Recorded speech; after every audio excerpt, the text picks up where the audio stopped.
Olá amigos, gravei uma breve introdução para este vídeo. Por que surgiu a ideia de publicar nossa última transmissão com Gennady Balashov, que infelizmente já nos deixou? Esse desejo é para que ele continue presente nos algoritmos do YouTube. Foi uma transmissão ao vivo. Como vocês sabem, lives e vídeos são ranqueados de formas diferentes, então coloquei essa transmissão na seção de vídeos. Por favor, compartilhem com o público do Gennady. Acho tudo isso muito importante. Escrevam comentários. Hoje temos uma transmissão conjunta com Gennady Balashov. Olá, Gennady. Saudações, saudações. Perguntaram como você está e como vão as coisas. Sim, tudo bem, estou vivendo, levando a vida. Estou tentando me recompor, entender o que aconteceu, quando vai acabar, me forço a me apresentar, a continuar fazendo pelo menos alguma coisa. Então, o clima é meio triste. Sim, Gennady Viktorovich, ainda vamos conversar sobre isso. Só queria dizer isso primeiro. Os acontecimentos, você comentou sobre eles, né? Sobre a Organização das Nações Unidas. O discurso de Trump na Organização das Nações Unidas, o que você pode dizer? Qual é a sua impressão? Após sua declaração, novas informações apareceram dias depois. Sua opinião mudou sobre as fronteiras de 91? O que aconteceu? Minha opinião não mudou. O que realmente aconteceu foi que Trump parou de discutir com eles, com os europeus e com Zelensky, e ele simplesmente começou a adotar uma posição divertida, como um tipo de camuflagem, fazendo declarações desse tipo. Bem, se vocês querem lutar, lutem, eu vendo armas para a OTAN. E a OTAN que faça o que quiser com essas armas, repasse para a Ucrânia ou para outro lugar. E assim, ele meio que disse: vocês estão me provando algo que eu já sei. Estão tentando mudar meu ponto de vista. Basicamente, nos bastidores provavelmente havia uma negociação acontecendo. Ou seja, aquilo que Rubio já havia repetido antes, que Zelensky estava sendo pressionado a fazer um acordo. Indiretamente, ele confirmou isso, porque quando saiu, já começou a dar entrevistas. Lá, ele já falou sobre a possibilidade de um cessar-fogo e futuras eleições. Não vou participar das eleições. Talvez, não estou apegado a isso, mas sinceramente, se houver acordo, não faz sentido ele participar das eleições. Mesmo assim, já não é fácil para ele se destacar com Zaluzhny e todos os outros, e se destacar com um acordo sendo pressionado é ainda mais difícil. Bem, novamente, os contornos foram definidos. Vamos esperar mais um mês. Ou seja, na verdade, os europeus e Zelensky conseguiram fazer com que ele saísse da guerra. Hoje tudo é chamado de híbrido. O mundo é híbrido e os americanos também agem assim.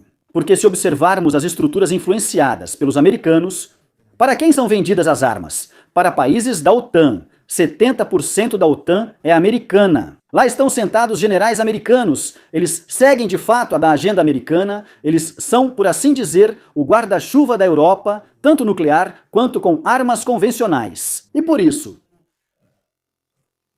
parece que os Estados Unidos da América saíram do apoio à guerra, mas na verdade quem saiu da guerra foi a administração Trump.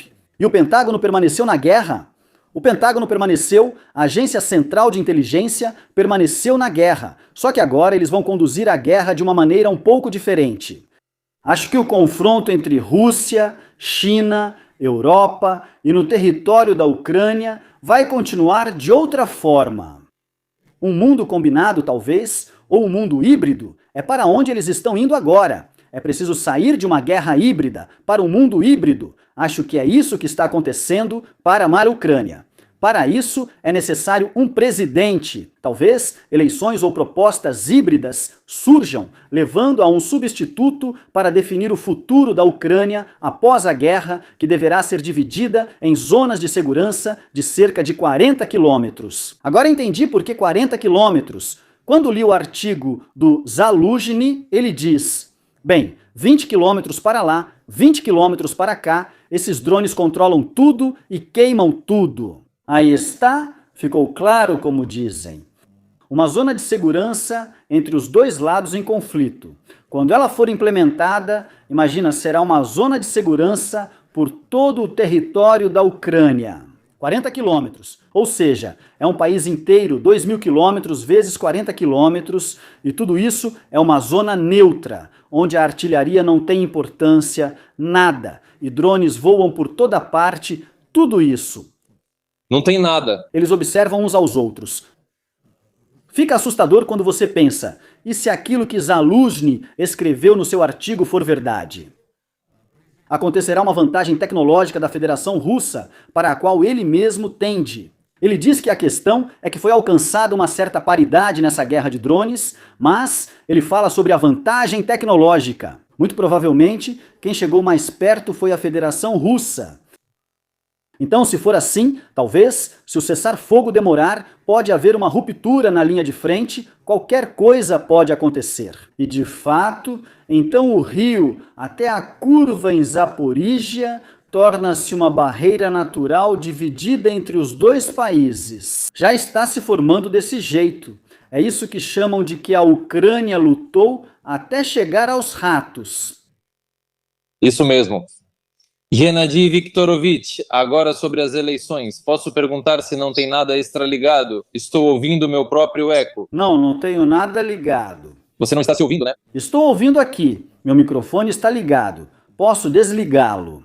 Não, acho que não é isso. É como se eu me ouvisse pela segunda vez quando falo. Talvez seja aí com você. Tudo certo. Vamos perguntar aos espectadores se ouvem 2 ecos. Sim, escrevam aí. Vocês estão ouvindo 2 ecos ou não? Olha, você disse aí que Trump estava trolando Zelensky. Eu concordo com isso. Também vi de outro jeito. É uma trollagem com Zelensky e europeus, mas também um blefe para a Federação Russa. Concorda? Blefe? Aqui não é bem um blefe, é mais uma cutucada e, de novo, uma trollagem. Quando chamam a Rússia de tigre de papel, a que eles estão se referindo? Na verdade, a China. Essa insinuação não apareceu ali por acaso. Tigre de papel foi uma expressão usada pelo Johnson. Quando dizem que a Rússia é um tigre de papel, referem-se àquele lado, mas na verdade o tigre de papel é a China. O exército imperial parecia forte, mas ao enfrentar a Grã-Bretanha mostrou ser só de papel. Ou seja, no papel, esses exércitos desmoronam. E foi aí que surgiu esse nome. E quando isso é usado, claro, é um nome ofensivo para o grande império russo. Ele meio que a diminui. Bem, então você não consegue avançar de qualquer jeito? Voltando ao artigo de Zaluzhny, existe sim uma parede de drones como a dos vikings, uma parede de escudos, só que de drones. Agora todos falam sobre essa parede, dizendo que precisam desses drones para proteger o espaço e impedir a passagem do inimigo. Mas me parece que agora os militares, a ciência, estão girando em torno desses perigos, desses drones, e será encontrado um antídoto contra os drones. Bem, assim como encontraram um antídoto contra aviões, afinal de contas, contra qualquer grande tecnologia, encontraram um antídoto. Vamos falar disso agora, pois drones são um tema à parte. Vamos por parte. Eleições. Zelensky disse a Axios: estou pronto para as eleições se houver cessar-fogo. Eu disse ao Trump que vou pressionar o parlamento, vamos realizar as eleições, eu quase nem quero me candidatar, não me importa. Bem, isso é só um truque político. Ele está tentando aliviar a tensão, mostrar que não está se agarrando ao poder, mas na verdade ele nunca permitirá tal situação. Você concorda com isso? Se Zelensky tem outra saída, nós só podemos discutir o quanto Zelensky é realmente forte, o quanto ele controla todo o poder. A questão é que controlar o poder na Ucrânia, sendo um presidente independente, é possível. Bem, um ditador apoiado, mas um ditador apoiado pela Europa ou pelos Estados Unidos já não pode. E será que eles vão continuar financiando o próprio Zelensky ou vão apostar em outra pessoa? Eu tendo a acreditar que nem a Europa, nem os Estados Unidos vão apostar no Zelensky. A popularidade dele no Ocidente caiu. Isso ficou claro pelo discurso na Organização das Nações Unidas, onde apenas 20% das pessoas o ouviam. Ontem mesmo, as salas estavam lotadas. Todos olhavam para o menino prodígio, o novo Churchill. Agora já está se formando uma imagem de usurpador do poder. Até a aparência dele irrita os americanos. Sabemos que os republicanos têm uma atitude negativa, praticamente todos, em relação a Zelensky e seu grupo. Foi assim que o sistema de propaganda de Trump trabalhou. E Zelensky, na verdade, não tem no Ocidente a popularidade que os europeus pintam para ele. Eles ainda organizam para ele encontros com reis, encontros com primeiros ministros, mas vemos que nos Estados Unidos não houve nenhum encontro. De novo, Kellogg, De novo, acho que nem o Rubio se encontrou com ele, mas ele se encontrou com Bartolomeu. Enfim, preencheram a agenda dele. Mas não houve encontros sérios com grupos de influência importantes nos Estados Unidos, e isso foi um sinal, inclusive para a Europa. Os Estados Unidos não apoiam Zelensky, preferem apostar em outros, talvez com o Reino Unido em Zaluzhny, mas não em Zelensky. Portanto, partindo disso, ele deveria ter consciência disso, em teoria. Mas como ator, provavelmente percebeu que o auditório estava vazio. Bem, isso é um fato. É um fato. Peço aos espectadores que se inscrevam no canal do Gennady, no meu canal, e deixem um like, pois isso ajuda a promover a transmissão. O senhor, o que acha, Gennady Viktorovich? O caminho certo é através de um cessar-fogo ou é o caminho que o Trump quer? Paz completa imediatamente, assinar tudo e depois seguir para os detalhes. Não, uma paz completa não está acontecendo. Os próprios russos disseram isso. Aliás, no dia seguinte, houve negociações completas com eles. Rubio, Lavrov, 15 pessoas de cada lado da delegação. Tudo isso enquanto Zelensky desfilou com seus 4 assistentes. 4. Sibiga, Umerov, Ermak e agora se juntou a eles Helena Zelenska. Ela, ao que parece, agora começa a desempenhar um papel muito importante, como uma mulher que normalmente, em situações tão estressantes, começa a acalmar o marido. Ou seja, formou-se um grupinho poderoso que não são nem diplomatas, nem responsáveis por áreas específicas. Eles realmente viajam para todos os lugares, como Europa e América, sempre juntos no avião. Outras pessoas da delegação nem são aproveitadas. Ou seja, toda a chancelaria diplomática, o primeiro-ministro, ministros e a Rada Suprema estão totalmente fora do processo decisório. Ao mesmo tempo, vemos um quadro completamente diferente nas negociações com os russos, ou seja, os processos estão em andamento, e nesses processos, Zelensky não é considerado como futuro presidente. Por isso, eu considero que provavelmente, assim como ele mesmo declarou, o cessar-fogo será de longo prazo, após o qual haverá eleições, como ele mesmo disse, que iremos para as eleições. No fundo, é o mesmo acordo com outras palavras. Ou seja, Trump diria, isso é um acordo, enquanto Zelensky procura uma formulação de como chamar isso de uma forma melhor para a Ucrânia. Bem, aqui está um cessar-fogo. Quero repetir aos espectadores, esta é a informação que tenho. Sobre as eleições, Zelensky exigiu garantias de segurança tão fortes porque deseja recebê-las logo e usá-las nas eleições. Resumindo, e Trump diz, não, espere, vamos assinar a paz e depois passamos para a questão das garantias de segurança. E é aí que está o ponto de discórdia. Sim, Trump diz exatamente isso, mas nós ouvimos outras coisas. O próprio Stubb, o primeiro-ministro finlandês, fez a seguinte declaração. Ele disse que, na verdade, as garantias militares de segurança já existem, estão sobre a mesa e foram elaboradas. Não há garantias políticas. E as garantias políticas dependem justamente da liderança política de qualquer país, tanto da Rússia quanto da Ucrânia. E é justamente nessa fórmula política que surgem aqueles aspectos que a sociedade ainda não aceita, o presidente não aceita, e eles tentam de alguma forma contorná-los. Mas se forem dadas garantias de segurança, elas serão dadas em conjunto, porque são garantias de segurança. A Rússia também considera garantias de segurança para si mesma. Essas garantias de segurança vão além do território ucraniano. Tudo bem, você leu, hoje apareceu na imprensa americana que Zelensky pediu a Trump, pediu ou exigiu Tomahawks, nos deem Tomahawks, nós vamos atacar o interior da Rússia. Trump teria dito tudo bem. Você realmente acredita nos Tomahawks? Acho isso um absurdo e impossível, como a fronteira de 91. É só para assustar Putin. Olha, é só para as pessoas entenderem o que é isso. Zelensky afirmou ter solicitado Tomahawks, com alcance de 1.600 quilômetros, é uma arma eficiente e precisa.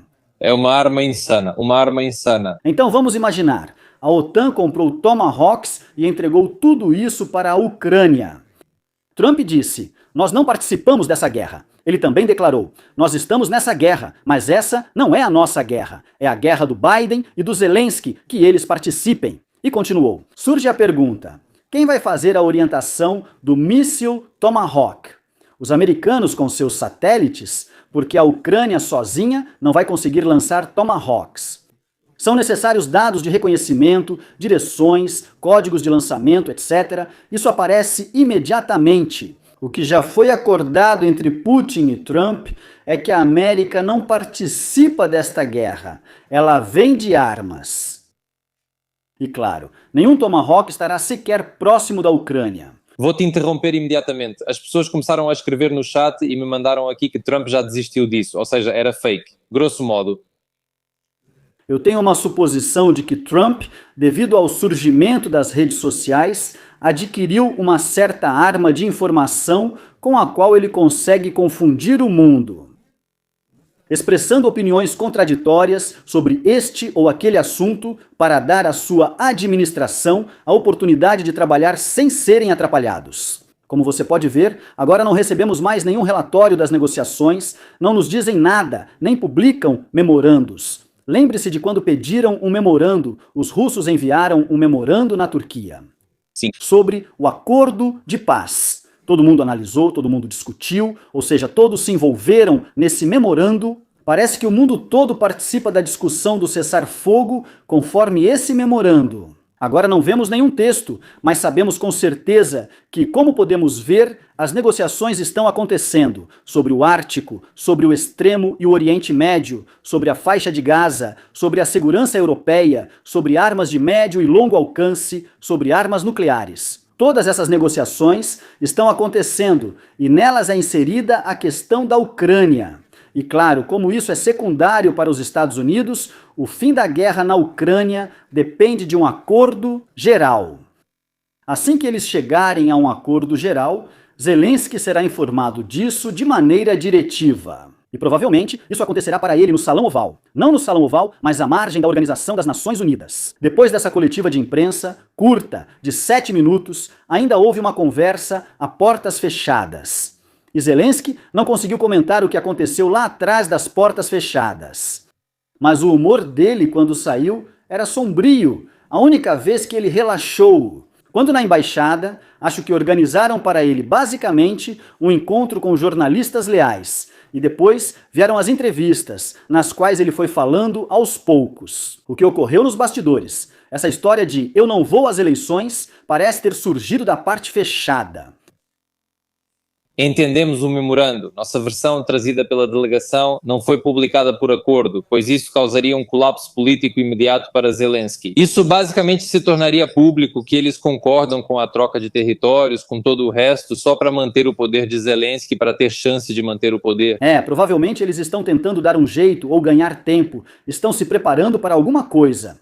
Bom, na minha opinião, faz sentido. Eles precisam se preparar para deixar o poder, ou seja, precisam de um candidato com quem possam negociar para não serem perseguidos. Mas eu não consigo imaginar como eles não seriam perseguidos. Você pode dar garantias para uma pessoa, 2, mas, no geral, acho que a onda de perseguição contra a administração atual, contra todos os servos do povo, será inevitável com o novo presidente e o novo parlamento. Vou te dizer, por isso. Ou seja, a Ucrânia e os serviços secretos ucranianos ultimamente sempre estão atrás de dinheiro e esses caras têm uma quantidade enorme de dinheiro nas contas. Lá tem o que pegar, tem imóveis, tem capitais escondidos, tem cargos. No parlamento levantaram: vamos cancelar os PEPs? Quando chegaram ao poder, trouxeram os PEPs de volta. Essa pessoa é pública. Mesmo quem está há 30 anos fora do poder, continua sendo pessoa politicamente exposta, todos prestam contas e são verificados, até funcionários de escalão menor. Assim, é impossível fazer negócios. Os deputados perguntam ao Zelensky: vamos cancelar os PEPs para nós? Teremos que viver 20 anos sob esses PEPs? Ou seja, não podemos fazer nada. Com enormes restrições. Por isso, agora já os servos do povo, me parece, começam a coçar a cabeça pensando: o que vamos fazer depois das eleições, depois que sairmos do poder? Quero levantar outro assunto agora. Normalmente não falo sobre isso ou falo com cautela. Apareceu uma foto dos tênis do Zelensky. Eles têm mais ou menos uma plataforma assim, talvez para deixá-lo com 1,75 metros. Eu não envolvo nenhum aspecto físico na política. Nenhuma característica específica de ninguém. Acho que quem não tem complexo sobre isso, como o Putin, não usa essas coisas. E eu nem lembraria ou falaria disso, muito menos publicaria. Antes disso, vi um episódio onde ele está em uma sala da OTAN, numa sala pequena com jornalistas, havia agitação, todos conversando, e ele disse: "Eu me sinto como o presidente dos Estados Unidos da América." Brincando, mas por algum motivo nisso fica passando pela cabeça dele.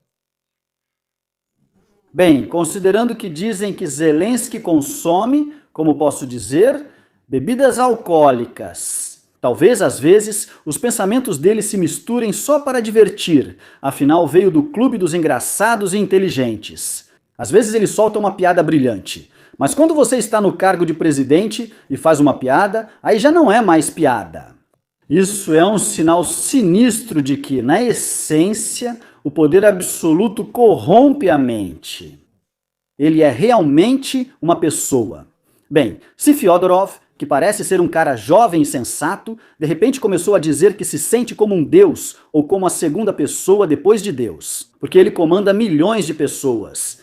Não milhões, mas pelo menos 28 milhões de pessoas ele atende. Através do dia, todos são dependentes.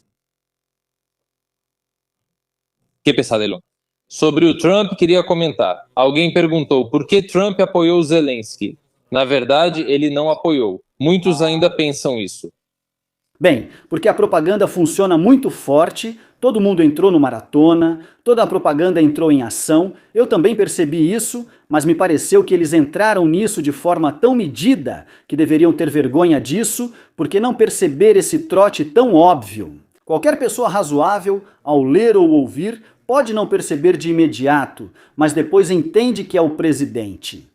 Ou seja, ele mesmo escreveu com ela, não digitou o texto, isso significa que o texto é suficiente. Ele expressou a ideia e alguém muito cuidadosamente colocou tudo isso na rede social dele. E quando ele postou, dava para ver, especialmente por essas palavras. E ainda vão tomar cada vez mais território, diretamente. Quando li isso, pensei, meu Deus, sim, foi Yushchenko quem escreveu, aquele que queria marchar para Moscou. É tão cínico mostrar tudo isso, e o principal é que ele mesmo fez. Ele lhes desejou sorte, como se separasse de si. Desejo sorte em seus grandes empreendimentos, vocês têm todas as oportunidades. Aliás, eu concordo com ele nisso. A União Europeia e a OTAN têm todas as oportunidades de vencer a guerra no território da Ucrânia. Ou seja, pressionar com força, enviar tropas francesas, alemãs, mandar tanques, lançar mísseis, enviar caças. Só que quando eu me pergunto assim, sim, eles podem fazer isso, eles têm vantagem em tecnologia, têm F-30 e 5 F-16. A questão é, qual seria a resposta imediata da Federação Russa? Logo surge a possibilidade de um ataque nuclear. Ataque nuclear, claro.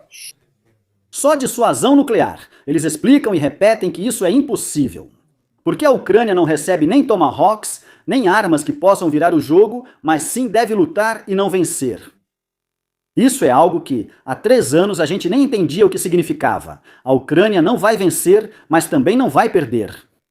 Isso significa ficar parado, matar pessoas, destruir cidades e uma guerra sem fim com o interminável Zelensky.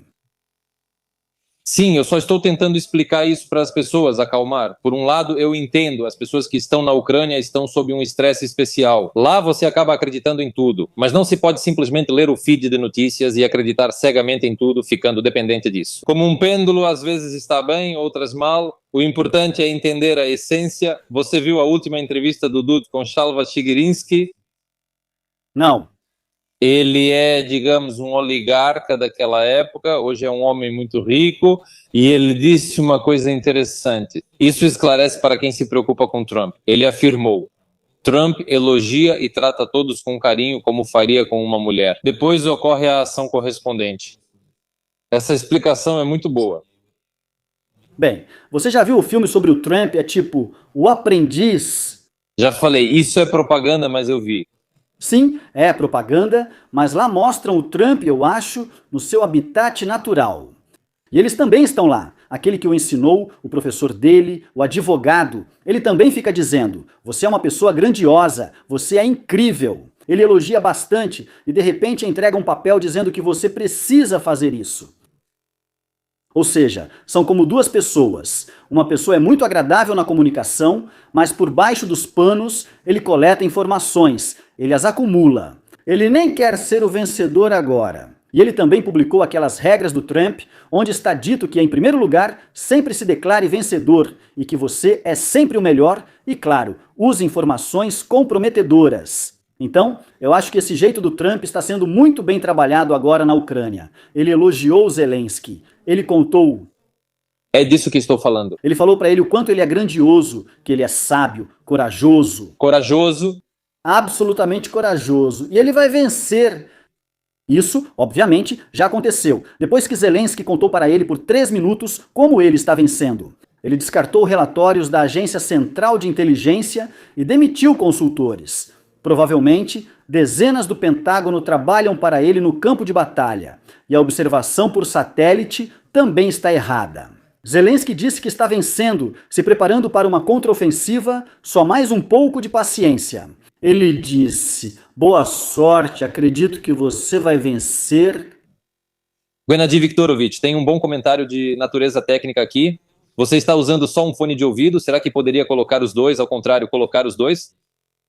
Então eu vou fazer assim. Pessoal, escrevam aí, como está o áudio para vocês? O eco sumiu imediatamente, parece que estava pendurado aqui e acabou dividindo o som. Agora acho que está tudo limpo. Bom, parecia que estava captando daqui. E para vocês está bom assim? Vocês estão confortáveis desse jeito? Sim, estou confortável. Eu só pensei que talvez fosse melhor usar o microfone. Pode, mas só se ambos colocarem para que ninguém fique solto. Se for melhor assim, tudo bem. Agora, passando desses assuntos para questões internas, eu observo com horror essa situação sobre o minuto de silêncio na Krestchatik às 9 da manhã. Nós, moradores de Kiev, vimos tudo isso se intensificar e um jovem blogueiro manifestou seu descontentamento de forma educada. O Serviço de Segurança da Ucrânia chegou e o fez pedir desculpas. Bem, isso é assustador. E depois pessoas como Nina Sokolova dizem: olha, eu conversei com militares. Na verdade, sabe, eu também converso com militares, são amigos e tudo mais, e de alguma forma nunca ouvi nenhuma agressividade. Dizem que, além do Serviço de Segurança da Ucrânia, seria preciso punição física para essas pessoas. Espancar, matar, não sei o que fazer. Eu já chamo isso de um caminho para o fascismo. Mas você não acha que a sociedade está se destruindo a passos largos a cada semana, a cada mês? Eu acho que a sociedade está resistindo. Há uma enorme quantidade de resistência, e isso se manifesta no fato de que a sociedade permanece em silêncio, trabalha, sobrevive. Ao conversar com empresários, dizem: agora não dá, estamos salvando as empresas. Diariamente, resolvemos problemas, transportamos pessoas, produzimos, agimos ou salvamos algo, sempre em silêncio. Quem gosta do governo agora, quem gosta da polícia agora, quem poderia imaginar uma coisa dessas? Por que esses militares estão se descontrolando, tendo a chance de torturar pessoas pelo centro territorial de recrutamento ou por medidas restritivas, como o minuto de silêncio? Mas a questão é que não é você quem está dizendo que isso destrói a sociedade, e sim que ela começou a se destruir depois do Maidan. Quando não removeram aquelas silhuetas enferrujadas do Maidan, quando com o tempo o Maidan acabou virando praticamente uma praça de cemitério, quando em vez de erguerem um monumento à centena celestial, o monumento nunca foi feito. Mas, em compensação, colocaram várias lamparinas e não deixam ninguém passar por aquela parte da rua, quando fecharam a rua Institutskaya, a entrada para o bairro do governo. Tudo isso foi se acumulando aos poucos, e agora aquelas pessoas que começaram tudo isso, naquela época, inclusive o mesmo executor, ou como aquele chefe da administração militar. Tikashenko, tipo isso. Tikashenko, que demoliu os quiosques, que trabalhou tanto na limpeza, agora subiu ao cargo de chefe dessa administração e começou a bloquear a Krestchatik. Por algum motivo, eles gostam desses bloqueios. Lá no bairro governamental, me dizem que tem listas, passes, QR codes. Tenta entrar lá se você mora ali. E ninguém quer fazer negócios lá porque é impossível entrar naquele território. E é por isso que tudo isso basicamente está destruindo o país. Maidan é um exemplo do que pode acontecer no centro de um país europeu como resultado de uma guerra. Lembra? Naquela época era sempre assim. Na guerra matam, mas era obrigatório trazer para o Maidan, carregar o caixão, fazer o enterro, Tudo isso precisava ser mostrado. Os militares vinham como se fosse um culto à guerra. Claro, fazer todos se ajoelharem. No fim, tornou-se perigoso se expressar. Hoje, as pessoas precisam saber que é arriscado dizer o que pensam. Aqui está alguém que se expressou, agora vão arruinar sua vida, persegui-lo, se promover às suas custas, e alguns sádicos vão se divertir, obrigando-o a se ajoelhar e amarrá-lo a uma árvore. Não sei para onde eles vão ou o que farão. O fato é que agora a perseguição às pessoas começa de repente. E quando lemos que funcionários do Escritório Nacional Anticorrupção da Ucrânia estão sendo perseguidos, quando dizem as testemunhas: vamos plantar drogas em você, vamos plantar uma arma em você agora. Isso é dito pelo Serviço de Segurança da Ucrânia. No interesse de quê? No interesse da segurança da Ucrânia? No interesse do poder.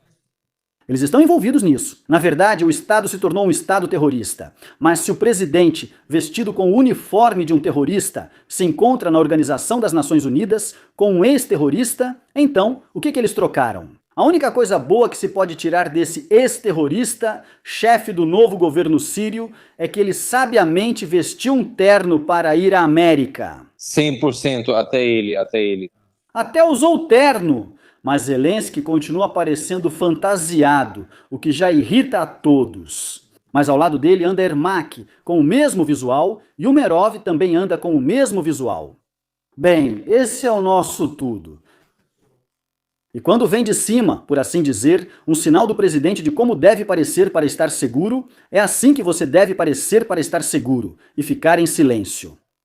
Deus me livre, não fale sobre nada, porque vão mandar aqueles, como se diz, guardiões da ordem, Irã, guardiões da ordem. Sim, lá são os guardiões da Revolução Islâmica, aqui serão os guardiões de mais alguma coisa. Porque lembrei disso, vi a Sokolova, antes Sternenko postou algo. E aí ele disse que não basta agir conforme a lei, é preciso agir também fora da lei, esse era o sentido. Depois veio a Mandziuk, a propagandista dá uma entrevista, xinga os moradores de Kharkiv com palavrões, eles não são como ela, então são esperadores. Eles estavam esperando e você vê como é. Claro, cerca de 70%, pelo menos nas comunidades virtuais, na internet, xingam ela de volta e meio que defendem o bom senso. Mesmo assim, eles têm um público considerável que apoia isso. E é exatamente isso que eu chamo de divisão, quando alguns apoiam fervorosamente essas ideias fascistas, falando abertamente, e outros querem viver em uma democracia. E o governo parece não participar disso. Na verdade, isso é conveniente para eles, para que todos briguem lá embaixo e não atrapalhem o que eles fazem lá em cima. No momento, eu só penso mais em como sair dessa situação quando a guerra acabar, porque mais cedo ou mais tarde ela vai acabar. Assim que a primeira pessoa assumir, ela não vai ter pensamentos terroristas na cabeça, mas sim o restabelecimento da ordem constitucional, ou seja, o funcionamento de todos os sistemas. Isso sinalizará e renomeará a liderança do mesmo Serviço de Segurança da Ucrânia e Departamento Estatal de Investigações, e tudo mudará rapidamente. Isso aconteceu, aliás, quando o Maidan terminou, cerca de um ano depois, eles perceberam que era necessário, de alguma forma, o primeiro Maidan. Quando os estudantes estavam lá, alguns partidos políticos, como Korshinsky, Assembleia Nacional Ucraniana e Autodefesa Popular Ucraniana, agiam intensamente e não se acalmavam. Cerca de um ano e meio depois, decidiram acabar com eles. O novo líder da Assembleia Nacional Ucraniana e da Autodefesa Popular Ucraniana foi preso por um ano e meio, e todas essas organizações se acalmaram na hora. Eles não são tão corajosos, assim que você pega um deles como exemplo e prende por algo que ontem era permitido, mas hoje já não é mais. O líder da Assembleia Nacional Ucraniana e da Autodefesa Popular Ucraniana errou por uma semana. Ontem ainda podia agir como quisesse, mas uma semana depois já não podia. E quando eles entraram nessa semana, ele foi para a prisão por uma briga comum, aquelas que eles faziam nos últimos anos nas ruas, na Khreshchatyk. Então, assim que o Estado, a principal autoridade, mudar sua opinião sobre a Ucrânia, todas as estruturas e até os mesmos oficiais vão mudar imediatamente e começarão a dizer outras coisas. Tudo depende da política da principal autoridade na Ucrânia, já que a liderança está focada no terror. Eles usam isso, eles precisam disso. Por um lado, eles justificam dizendo que é para apoiar, digamos, o espírito militar e para que não haja separatistas ou inimigos do povo por lá. Mas, no final das contas, o sistema é ajustado de tal forma que todos acabam se tornando inimigos do povo. Agora, por exemplo, inimigos do povo já são aqueles que vão lutar contra a Bielorrussii. Na verdade, esses detetives do Escritório Nacional Anticorrupção da Ucrânia, como Shabunin, já estão todos nos tribunais. Seus advogados estão sendo pressionados, seus parentes também, todos eles são considerados disseminadores de informações psicoinformacionais. E o que é informação psicoinformacional? Disseram que eles estão envolvidos em corrupção. Isso é informação psicoinformacional. Como assim um presidente corrupto? Isso não pode acontecer aqui. Bem, graças a Deus, enquanto conversávamos, só teve um comentário. A Irinka escreveu: vocês estão jogando a favor dos russos. É disso que estou falando. Alguns acham que é melhor silenciar e fingir que tudo está bem. Embora todos entendam lá no fundo da alma, talvez até os menos espertos, que está tudo ruim ou que nem tudo está tão bem quanto é mostrado. E eu acho que esse silêncio leva a esses problemas no final das contas. Isso não nasce em 1 ou 2 dias ou em um mês, é um processo. Sim, mas o fato é que as pessoas que agora falam qualquer verdade são justamente as que sofrem por isso. E você já começa a se perguntar, teria sido melhor ficar calado, não se destacar, e assim não teria esse sofrimento? Quando dizem que tudo é informação psicoinformacional, qualquer coisa pode ser chamada de IPSO, e qualquer um pode ser visto como pró-Rússia. Mas quando o próprio presidente fala sobre a possibilidade de um acordo de paz temporário e eleições com um território que ele não consegue recuperar, isso é informação psicoinformacional. Mas é o presidente quem diz isso. Agora ele pode? Há 1 ano e meio, quando defendi construir nossa linha de Surovikin, cavar trincheiras e buscar paz, isso era visto como informação psicoinformacional. E agora eles estão muito mais longe, em condições muito piores. O presidente volta a dizer que é preciso um acordo de paz e já aceita a linha de confronto. Mas agora os russos não concordam. Agora, como eles já se envolveram nessa guerra, perderam uma quantidade enorme de pessoas, eles dizem, sim, vamos conquistar só mais um pouco, decidimos tomar toda a região de Donetsk, então vamos tomar. E Trump diz, podem pegar, lutem, 2 vovas. Sim, 2 vovas. Acho que é exatamente isso que ele pensa. Esses 2 vovas, eslavos, sei lá o que eles querem. Decidiram matar pessoas, uns aos outros, por algum pedaço de terra em Donetsk, onde nunca estiveram. Isso é o mais frustrante e às vezes aparece no Zelensky ou na equipe. Venho dizendo isso desde 2022. Fui declarado inimigo do povo por vários motivos. E hoje eles dizem isso, e como se fosse normal, e esses patriotas, entre aspas, quase patriotas, para eles isso também é normal, eles fingem que não é assim, que esses agora estão dizendo algo novo. O que eu ou você diz é visto como narrativa pró-Rússia, mesmo com processos criminais contra você lá. Isso é um completo absurdo. O papel da pessoa entre os estados. Agora, de certa forma, eu entendo bem o Bandera, que ficou entre a Polônia, a Alemanha, a União Soviética, lutando pela sua querida Ucrânia, sua Galícia, e com sua ideologia, que passou um tempo tanto na prisão polonesa, sob ameaça de fuzilamento, quanto na prisão alemã, e também lidou com o Comissariado do Povo para Assuntos Internos. É uma loucura o que pode acontecer com você se por um instante você tomar a posição errada. Assim como na Alemanha, quando Hitler chegou ao poder, alguns tomaram a posição errada, continuaram falando, foram enviados para campos de concentração e desapareceram por lá. Agora, na Ucrânia, aquelas pessoas que falavam alguma coisa foram presas, e algumas saíram do país e não podem voltar. Então é isso. O destino de uma pessoa entre as disputas das potências e então, de patriota, contra quem abriram processos criminais por lutar o tempo todo contra a Federação Russa, contra a propaganda, e os russos sempre me odiaram porque eu sempre defendi a Ucrânia. E de repente, o seu presidente assina um decreto contra você só porque você o criticou, porque talvez você pessoalmente não goste dele. Sim, estamos entrando na antipatia, pois sou perseguido desde 2021. Os 7 processos criminais surgiram quando eu tinha 60 anos. É assim que agora tudo se reflete como num espelho. Quando esses testemunhos são contados, quem tem drogas lá me ameaçava. Vamos plantar drogas em você, seus advogados não vão te defender, não vai escapar de nós, vamos acabar com você. Eles realmente me destruíram, me levaram ao limite.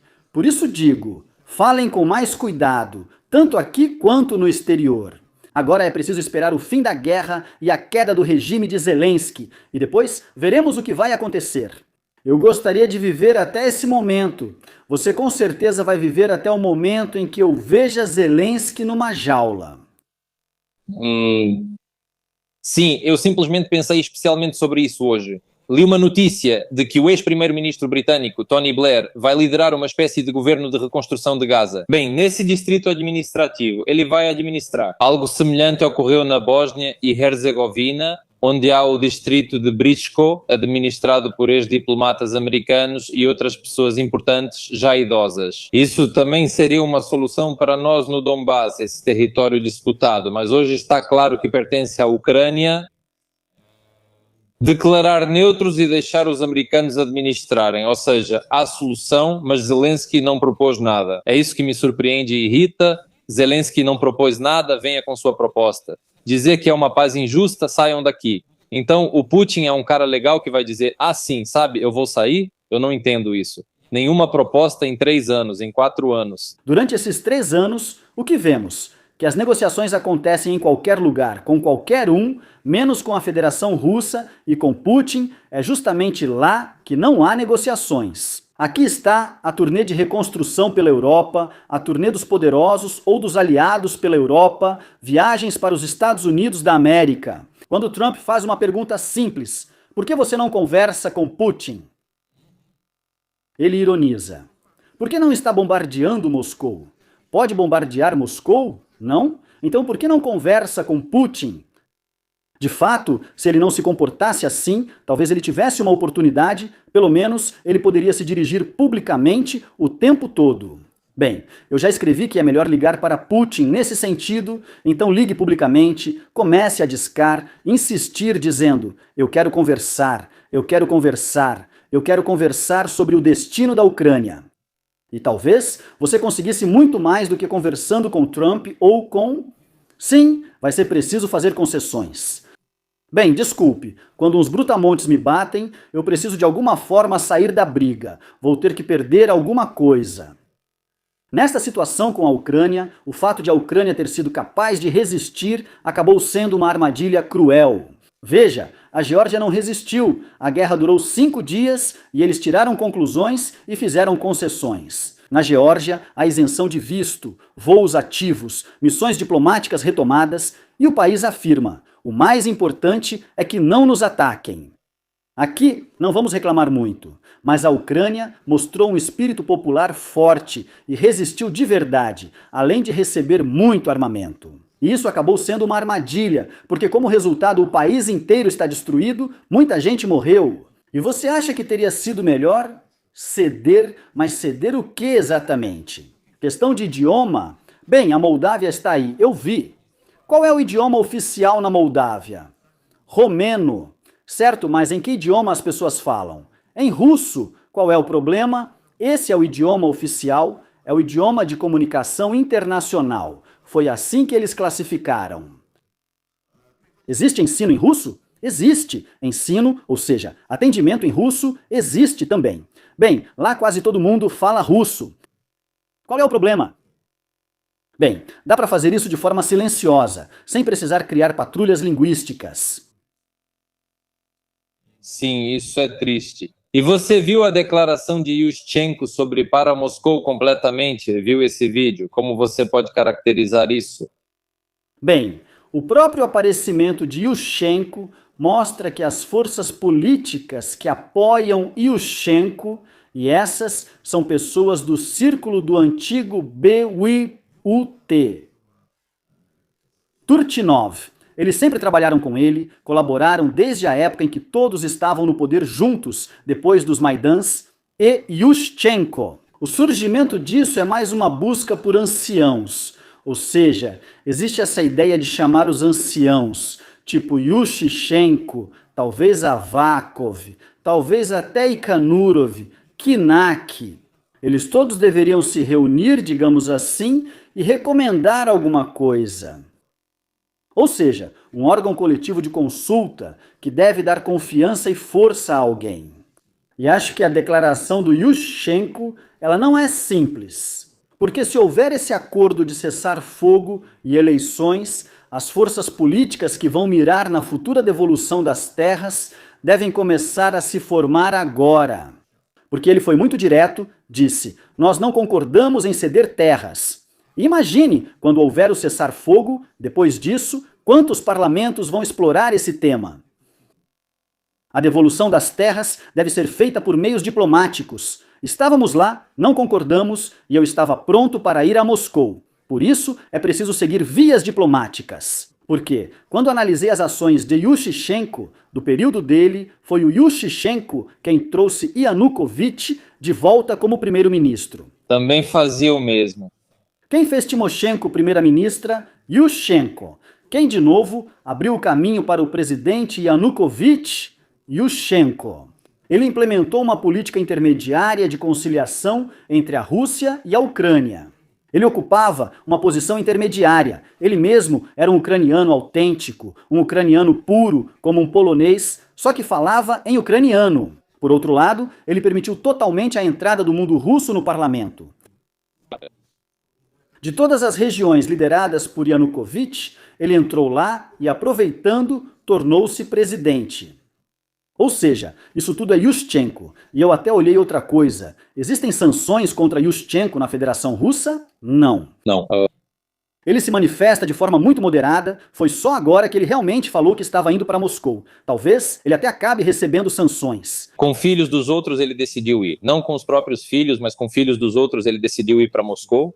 Qual político vai para a guerra com os próprios filhos? Nenhum. Só se os próprios filhos crescerem e quiserem ir para a guerra em busca de glória pessoal. Mas os filhos dos nossos altos funcionários não são elite. Isso é algo passageiro. Ele é rico ali por no máximo 5 anos, acabou de enriquecer, acabou de comprar uma Lamborghini. E os filhos dele também são meio malucos. Quando analisamos o próprio Churchill, ele queria ir para a guerra, mas ele era conde ou algo assim. Ele cresceu em família rica, buscava glória na guerra, lutou na África, enviava reportagens e passou a vida em batalha, pois assim se tornava herói, sendo o tomate de ouro da época. Sim, veja, Ala pergunta. Tudo bem, e se tivéssemos nos rendido? O problema de pessoas como você, Ala, é que falamos algo e vocês entendem diferente. A palavra rendição, capitulação, nunca foi dita nem por mim, nem por Gennady, nem nas transmissões conjuntas, nem separadamente. Imagine, Ala, que você está no carro e um criminoso armado diz: saia ou atiro. Você vai sair do carro. É exatamente a mesma situação. Bom, com certeza vai entregar o relógio e a carteira. Sim, claro. Depois ele fala: então você se rendeu, entregou o relógio e carteira. Naturalmente. Não, eu agi com razão para sobreviver e depois vou pensar no que fazer com isso, como viver com isso. Mas provavelmente não vou mais passar por essa rua. Vou limitar meu contato com quem me roubou. Nessa situação. Bem, antes da guerra ainda era compreensível. Para mim, eu não acreditava que eles iriam invadir. Talvez até Zelensky não acreditasse nisso. Mas o fato de que a Ucrânia foi usada pelos serviços e inteligências ocidentais, hoje isso é óbvio para todos, e que eles continuam jogando, e devo dizer que eles se comportam de maneira bastante cínica. Agora mesmo quero descrever, estou assistindo a uma série chamada Nevasca. Para mim, a América está se revelando de um jeito um pouco diferente. Ou seja, eu só quero entender completamente para mim mesmo, porque vivi nos anos 70 e 80 e eles se entrelaçam muito com os acontecimentos que aconteceram na América. Ou seja, às vezes os governos tomam decisões para fazer uma seleção da população, inclusive com a ajuda de drogas. Ou seja, várias tarefas são realizadas ao mesmo tempo, tirar dinheiro de uma parte específica da população. A seleção consiste no fato de que uma certa parte da população deve ser eliminada. E depois é possível armar alguns grupos de revolucionários da Nicarágua na luta contra o comunismo. E tudo isso acontece fora do orçamento dos Estados Unidos, ou seja, do Congresso. Ou seja, o Congresso está limpo, todos estão limpos, ninguém está envolvido nisso, é uma operação secreta. E lá, se você lembra daquela série, Quantos agentes morrem como resultado dessas operações? E quem realmente organizava todos esses caminhos? O transporte disso. Era a Agência Central de Inteligência que fazia isso. E ao analisar a Ucrânia por esse ângulo, nota-se como eles agiram cinicamente. E quando Trump disse 5 bilhões foram gastos no Maidan, para onde esse dinheiro foi, para quem foi e que tipo de monstros isso criou? É desse ponto de vista que eu olho agora. Lembra daquele rapaz bonito que morreu no Maidan? Ele estava cortando lenha lá, filmaram ele. Aquele armênio, né? Armênio. Sim, armênio, sim. E quando eu olho para isso desse ponto de vista, ou seja, pegaram o cara, ele apareceu no Maidan, era sem teto, morava lá, eles deram roupas para ele dava boas entrevistas, apoiava e depois pegaram ele e mataram a tiros. Para quê? Quem? Bem, claro, o governo maligno de Yanukovych. Mas quando você olha agora para esses desenvolvimentos insanos, a Ucrânia agora está nas mãos dos desenvolvedores. Os serviços secretos se enfrentaram, os regimes se enfrentaram e decidiram resolver aqui e agora, no território da Ucrânia, a questão da segurança de todo o mundo. Mas quem sofreu foi o povo ucraniano, todo ele. Quem mais sofreu com Putin? A população de língua russa. Quais cidades foram destruídas? As da população de língua russa. E quando, desse ponto de vista, Putin começa a declarar que veio libertar, que veio ajudar. Que ajuda é essa? Arrancou metade do corpo, matou um monte de gente, grande libertador. E quando as pessoas dizem, você diz, para mim capitulação é sobre comportamento racional. Vou explicar algo. As pessoas podem pensar, esses canalhas das agências de inteligência ocidentais, não posso culpá-los. Você sabe, é doloroso para nós, mas sacrificam quem não resiste muito. Nosso povo, por exemplo, não mostrou grande resistência à ditadura. Sinceramente, não percebi nenhum amor especial pela liberdade. Por isso não somos um jogador internacional. A Ucrânia não está integrada à economia global. Você e eu defendíamos que deveríamos ser um ator econômico. Assim não seríamos tratados assim. Quando percebem que nada deu certo para eles, a Crimeia foi tomada novamente sem resistência. Por quê? Obama pediu para não resistirmos à Crimeia. Nos deixaram de lado enquanto Putin comemora. Aliás, eu concordo com o nosso amigo em comum, Oleg Pritola. O Comitê de Segurança do Estado e o Deep State são a mesma coisa, agem de forma interessante e acabam se chocando. Sabe ao que eu queria voltar? Você teve uma boa ideia sobre uma videoconferência entre Zelensky e Putin, se não for um encontro pessoal, então uma videoconferência agora, e por exemplo, como acontece na Agência Central de Inteligência, eles têm salas de segurança separadas no subsolo, além dos meios de comunicação mais modernos. Com certeza ninguém vai ouvir, organizar algo parecido e conversar de forma discreta, não abertamente. Sim, esse tipo de proposta vem de muita gente, e eu já falei sobre isso. Sabe qual é o problema? O próprio diálogo com Putin não faz parte do plano daqueles que estão conduzindo a Ucrânia. Os europeus não querem que Zelensky fale com Putin. Os americanos também não querem que Zelensky fale com Putin. Mesmo quando Trump diz, deixem eles se encontrarem, ele sabia muito bem que eles não iriam se encontrar, que não existe um espaço para esse encontro, como eles poderiam se encontrar, e até mesmo negociações por videoconferência. Sobre o quê? E quando exatamente? E sobre o que eles vão conversar? Oi, oi, aperto de mão, beijo. O que eles vão falar? Como vão se cumprimentar? Ou seja, qual é a pauta? Você disse corretamente no início do programa que Zelensky deveria ter sua própria proposta. Os russos enviaram um memorando para Istambul, ele pode ser lido agora, aberto. Todos os pontos podem ser lidos. Concordância ou discordância, não importa. Mas do lado ucraniano não há um memorando próprio. Se ele tivesse criado um. Eu sempre disse, invente um texto, faça uma proposta da qual Putin não possa recusar. Sinceramente, sempre retorno à minha ideia de paraíso financeiro.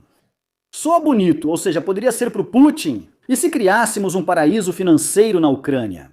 Se parássemos o massacre, resolvêssemos os territórios e eu desenvolvesse o paraíso financeiro, depois decidiríamos o que fazer. No futuro, políticos de nova formação aliviarão a tensão do povo. Vai saber, podia até dar certo, afinal de contas, não é tanta coisa assim que a Ucrânia teria que abrir mão. O que eles exigem, pelo menos por enquanto, não é nada demais, ainda não estão exigindo nada de mais sério, como exigir que a Ucrânia respeite os direitos humanos. Russos? Isso até soa engraçado. Sim. Lavrov, com sua diplomacia, fala em direitos humanos, mas há perseguições políticas. Bem, ou seja, é assim mesmo, não é informação psicológica. Olha para mim, por exemplo, sanções, perseguições políticas, está aí. Então, sobre o que estamos falando, Zelensky não tem propostas. Esse grupinho dele também não tem propostas. Eles todos ouvem os líderes europeus, Johnson, Macron, aqueles que têm seus próprios interesses, eles estão lucrando com isso. A questão é que agora Trump está em uma situação, bem, resumindo, como Trump forma sua equipe. Ele tem um tipo de pessoa e pega alguém completamente oposto para a equipe. Por exemplo, o general Kellogg, em particular, é um falcão de guerra. E Trump tem esse falcão de guerra para ouvir também essa opinião e tomar a decisão certa. Já Zelensky só vai para um lado. Vamos lá, somos os melhores. Yermak e outros só dizem isso para agradá-lo, o que é um erro de gestão. Sobre o que você falou, ele declarou ontem na mesma entrevista: sim, não vamos recuperar os territórios militarmente só por meios diplomáticos, mas me diga, qual seria esse meio diplomático? Sobre a proposta, eu falo em federalização. Precisamos dizer, tudo bem, vocês querem os territórios pela linha administrativa de Donbass, nós cedemos, mas Donbass volta a fazer parte da Ucrânia como uma federação. Eles elegerão um governador, todos poderão votar e escolher quem quiserem. Para mim, essa é uma proposta real de devolução dos territórios, mas não é politicamente vantajosa. Vão falar, você entregou a terra, os russos estão vindo. Mas essa é a realidade e sempre debatemos isso com vocês. Por isso não somos políticos, eu e você. Pois é. Assim que você começar a falar em volta do acontecimento, sem nomear o acontecimento, sem responder às perguntas. Pode manter em mente a federalização, qualquer coisa, mas assim que você começa a falar em federalização, todo o resto se desliga. Um político nunca diria assim. Um político diria, vamos resolver por meios diplomáticos. Ou seja, de jeito nenhum. Não, espera. Como? Nós não sabemos como. Mas o político não pode se permitir isso, porque ele está no processo de dizer seu plano, como resolver, porque assim que ele disser o plano, acabou. Aqui está um exemplo, o artigo do general Zaluzhny, que fala sobre o fato de que surgiu uma oposição com drones. E ele nunca fala sobre eleições, certo? Mas nós entendemos que o próprio artigo e sua publicação são artigos coordenados, e em princípio tem a ver com eleições. Claro. Ou seja, ele meio que se promove como um especialista que pode resolver essa questão. E nada contra a Rússia ou Putin. Isso me impressionou, nenhum comentário negativo. Um detalhe interessante. Isso é uma conversa diplomática. Quando não faz isso, Zelensky não é político, pois como presidente ofende Putin. Eu e você, ao ofender Putin, somos apenas blogueiros. Mas o presidente não pode se permitir isso. Ele deve ser contido. Ele não pode falar assim. Até o Biden, certa vez, quando questionado se Putin era um assassino, respondeu, aham, concordando. Mas políticos de alto escalão não podem falar assim. Eles falam de forma indireta, ficam rodeando o assunto, não dizem o resultado final, porque isso é perigoso para a carreira política deles. É por isso que são políticos. De certo modo, é assim que Zaluzhny vira político. Ele diz, veja só como ele falou, há uma confrontação de drones, uma espécie de paridade. Mas eu tenho a sensação de que essa paridade pode pender para o lado da Ucrânia. Ou seja, os russos podem encontrar uma solução técnica para esse problema dos drones mais rápido, assim que eles encontrarem. Ou seja, ele sugere que a Ucrânia enfrenta dificuldades, mas não pode afirmar isso como general, nem dizer que a frente pode colapsar amanhã. Ele apenas comenta, eles podem achar uma solução técnica antes, e aí está o perigo. E se amanhã a frente cair devido a essa solução técnica, ele vai dizer, eu avisei. Mas ele não vai dizer para recuar, cavar trincheiras, entregar territórios ou para onde ir. Se você perguntar, o que fazer? Bem, provavelmente na situação atual é preciso um cessar-fogo e resolver a questão por meio diplomático. Mas ele não vai detalhar como esses territórios devem ser futuramente. É exatamente por isso que eu acho que a Ucrânia precisa de um presidente e não de um político, não de um político profissional. Um político profissional que busca poder a vida inteira fará exatamente o que você falou. Agora você vai ouvir. O nosso não é político, desceu da bicicleta. Vamos ser honestos, o Kvartal 95 já era política, só que de fato, não de direito, não é verdade?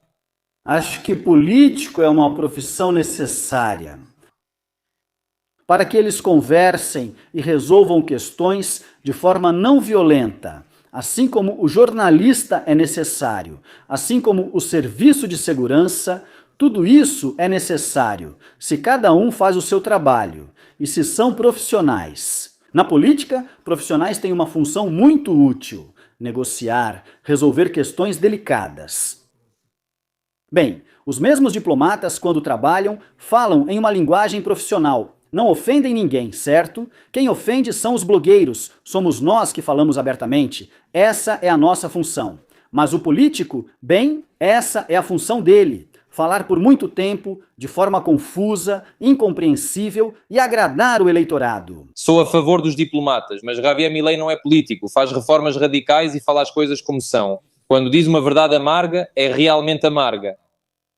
Bem, esse é o papel dele como político. Ele negocia porque não tem maioria e o parlamento é incontrolável. Então faz concessões, provavelmente oferece algo do orçamento, mas não usa força. Ele ainda não prendeu o parlamento. Ele conversa com a maioria que não é dele. Ele os convence.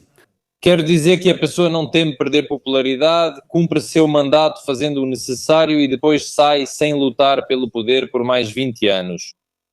Pois é, tomara que tudo dê certo para ele, mas me parece que ele é um político bastante profissional. Se ele consegue manobrar assim, com um parlamento que não está diretamente sob seu controle e onde ele não tem maioria, então ele é um político muito forte. Eu quero... Embora nós, políticos, Erdogan seja um político forte, de alguma forma construiu o parlamento, e Milei também é um político forte, construiu do seu jeito. Cada país está provavelmente em algum nível do seu desenvolvimento e tudo depende, afinal, dos eleitores. Simplesmente na Argentina, provavelmente, essas reformas já estavam maduras, e agora ele pode contar diretamente com o apoio do povo, usando métodos bastante populistas. Erdogan também conta com uma determinada categoria de pessoas que apoiam seus valores tradicionalistas. Embora os prefeitos se oponham a ele, ele os reprime. Erdogan é um ditador, Erdogan é um ditador. Autocrata? Agora eles são chamados de autocratas. Também pode ser assim, sim. Ele não é exatamente um ditador, mas um autocrata. Eles criaram essa ideia. Somos autocratas. Temos um determinado regime, seguimos todas as normas democráticas, realizamos eleições. Se for por essa categoria, então Zelensky já se encaixa mais como ditador. Porque não há procedimentos democráticos, não há parlamento funcionando, não há órgãos funcionando que resistam ao poder. Ele destruiu o próprio fio do Estado ucraniano, ou seja, o Estado não existe mais. Atualmente, não dá para contar com o Estado para se proteger, mesmo com órgãos funcionando, bancos abertos e polícia nas ruas, que prende uns e não outros. Mas o Estado se transformou até certo ponto, com a ajuda do aparelho estatal, em uma organização terrorista, de acordo com a lei. Hoje, informaram que, se não me engano, o julgamento deveria acontecer no dia 21 ou no dia 25, sobre isso. Um agente de comissão ucraniana. Sim. O documento não foi entregue ao juiz. De repente, o promotor pede: mostre o documento. Ele é realmente investigador do Escritório Nacional Anticorrupção da Ucrânia. Mas o Centro de Detenção Provisória apreendeu o documento.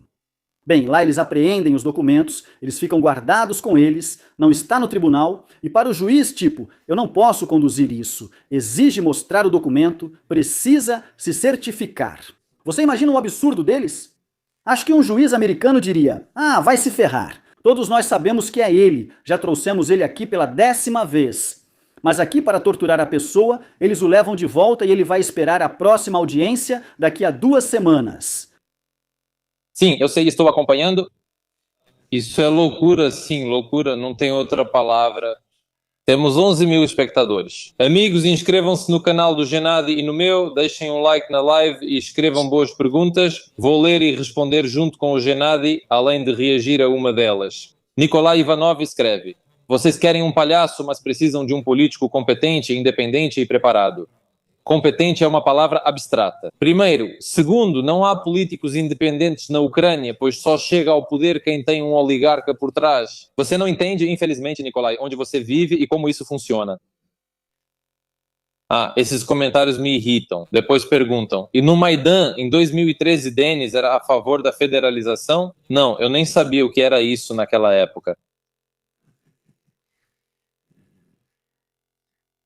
No Maidan de 2013 e 2014, as pessoas foram às ruas sem pensar, querendo derrubar a corrupção que já tinha cansado todo mundo. Nós também, inclusive. E, no fim das contas, estávamos empolgados com o fato de estarmos vencendo. A multidão estava vencendo quando você se sente inspirado pela multidão. E então, políticos experientes que tinham más intenções usaram o Maidan e tomaram o poder em benefício próprio. Aqueles que estavam no Maidan, mas eles também eram políticos, concorda? Eles estavam no Maidan. Eles receberam o dinheiro. Foram eles que gastaram o dinheiro americano, foram eles que foram aprovados para se tornarem primeiros ministros, presidentes. Isso já era um trabalho político em torno do Maidan. Porque o Maidan era um vulcão, o vulcão entra em erupção, ele foi agitado e ao redor já era questão de quem iria se aproveitar desse vulcão.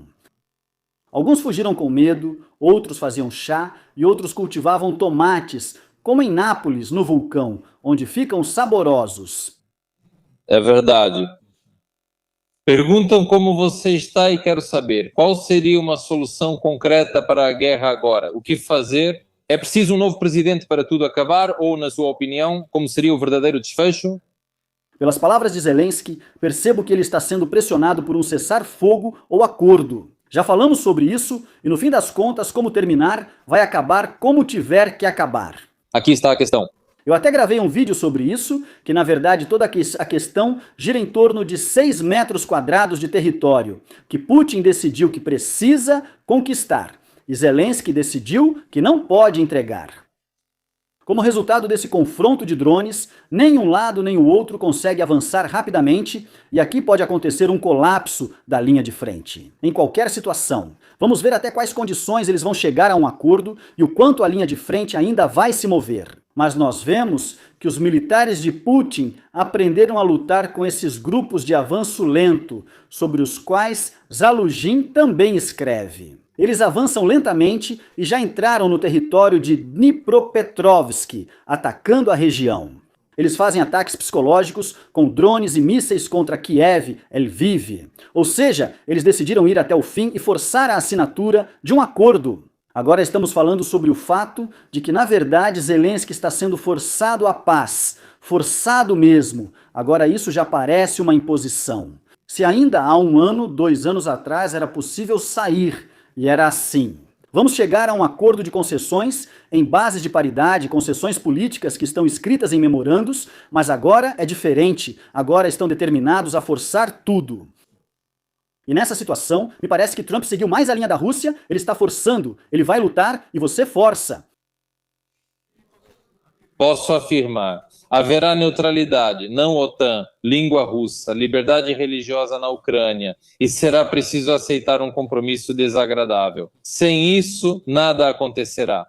Sim, e sabe, é interessante como é cínico quando aqueles drones chegaram à Polônia e depois 3 caças voaram sobre os países bálticos. Sobrevoaram por 17 minutos. E quando perguntaram para a delegação russa, eles disseram: isso é por terem bombardeado a Crimeia.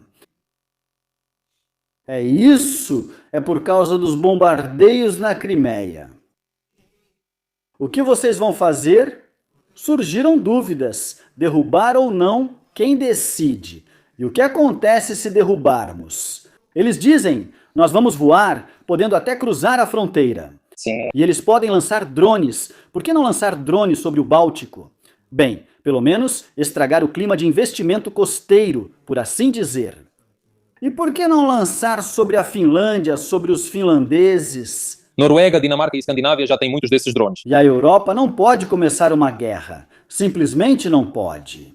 E acontece que a geografia do conflito, ou melhor, não da guerra, mas da operação especial, simplesmente se expande para os países vizinhos, e isso é uma alavanca adicional sobre a União Europeia. Sobre isso, pessoal, ou vocês param de apoiar a guerra e vamos fazer a paz, ou nós vamos atacar e vocês não vão poder fazer nada. Acho que esse é mais um método para que a Ucrânia receba menos atenção e ajuda para que eles se preocupem com sua própria segurança e invistam em seu complexo militar industrial. Sim, pelo visto eles decidiram ameaçar a Dinamarca. Parece que fica longe, mas quando você olha do norte, não é tão longe assim. Sim, a Noruega fica perto e eles voam para lá. E os drones também, dá para mandar para lá, dá para desenhar a bandeira da Ucrânia neles, eles vão voar, eles vão dizer que foram os ucranianos, lançaram para o lugar errado. O grande problema com essa expansão geográfica é que, no fim das contas, isso já é uma ameaça aos povos do norte, porque os bálticos, finlandeses, suecos, dinamarqueses já são povos do norte. Eles eram os mais guerreiros, porque quando essa tensão começou, veja, os romenos declararam: nós não. A Polônia declarou: nós não. Não participamos de invasão ou presença de nossas tropas. Os búlgaros, os eslavos, não, não, não, não, não. Ou seja, países que fazem fronteira ou estão próximos da Federação Russa também não querem muito essa guerra.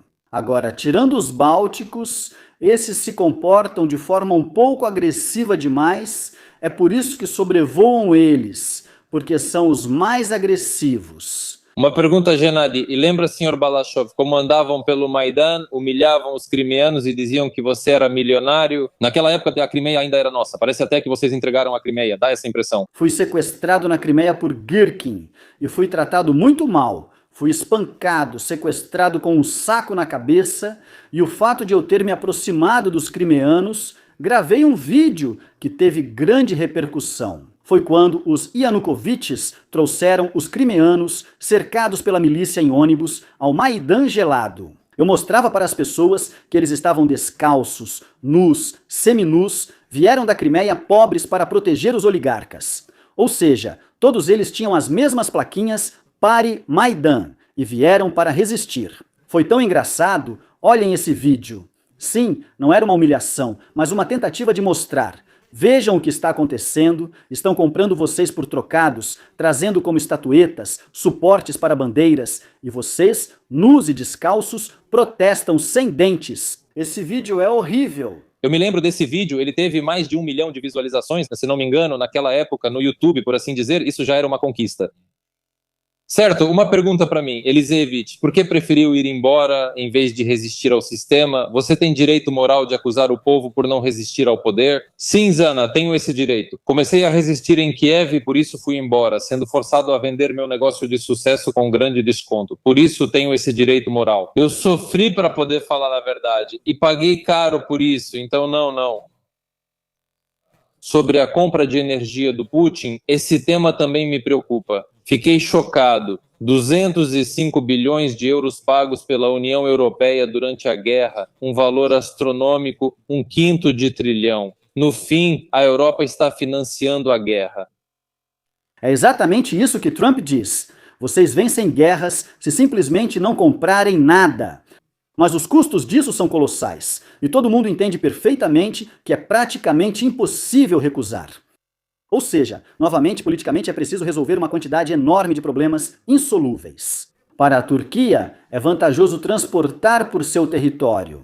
Para a Hungria, é vantajoso receber esse gás, tornando difícil resolver sem prejudicar a União Europeia. Eles não prometem sair completamente dessa dependência em 2027. E agora começaram a se perguntar: por que diabos fizemos tudo isso? Recebíamos energia barata da Rússia e agora não recebemos nada. Nós cortamos a Rússia, entregamos ela para a China, agora eles trabalham tranquilamente, trocam com a China. E acabou não saindo como planejado. Dizem que a guerra começa com objetivos, mas depois ninguém sabe como sair e eles mudam. Com certeza. Mas os americanos, eles foram os primeiros a mudar de objetivo. Resolveram todas as suas questões com o fornecimento de energia para os continentes europeus, resolveram questões com a venda de armas. E dizem, Pronto, nós não estamos mais em guerra, só estávamos passando por aqui de lado, observando. Vamos apenas observar. Boa sorte para Zelensky, siga lutando. Certo, e hoje mesmo a Carlos apareceu e disse: não, nós não podemos ajudar a Ucrânia sozinhos, sem os Estados Unidos da América não vamos conseguir, não vai dar certo. Na verdade, é uma resposta à provocação do Trump. Agora, a situação será ainda mais dinâmica e eles terão que reagir. O mundo está tão conectado hoje como uma casa de cristal.